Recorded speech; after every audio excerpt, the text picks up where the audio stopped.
Guys, এটা কিন্তু নতুন একটা ক্যাফে, ঠিক আছে? ওই ঠাকুরনগর থেকে গোবরডাঙ্গা যাওয়ার পথে যে রাস্তা আছে ওখানে চৌমাথায় দোতলার উপরে যে রেস্টুরেন্টটা ছিল, দুই ভাইয়ের যে রেস্টুরেন্ট না ক্যাফে না, দিচ্ছি না একটু। তো ওই ক্যাফেটা উপরের ওই জায়গাটা বেশ সুন্দর করেছে। এই দেখো বলেছিলাম যে একটা 50 টাকাতে একটা কিনতে 20 টাকার কিনেছে। খান আবার পরে কিনে দেবো, সবসময় এরকম করিস কেন তুই? গাইস, এই উপরটা কিন্তু দুর্দান্ত সুন্দর করে সাজানো, মানে ফুরফুরে শুধু হাওয়া আর হাওয়া। ওই সাইডটা পুরো ফাঁকা, আর এইখানটা একটা বড় একটা আয়না লাগানো, তোমরা সেখানটা সেলফি তুলবা, ঠিক আছে? আর আমারে রেখে দেখো কোথায় চলে গেছে। এই দেখো দাও, পোজ দাও অন্ধকারের মধ্যে, সেই সুন্দর নাকি? আয় নিচে আয়।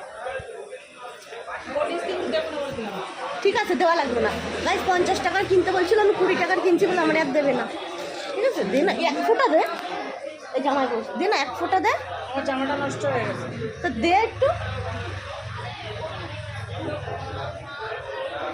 এতে করে। হ্যাঁ এ গাইস, ও বোতল ধরে খায়, আমার এইয়া দেয়। 20 টাকা কিনে আবার বোতল ভরে খায়। ঠিক আছে, তাক দেওয়া লাগবে না। না আমি খাবো না, না না না, আমি আর খাবো না।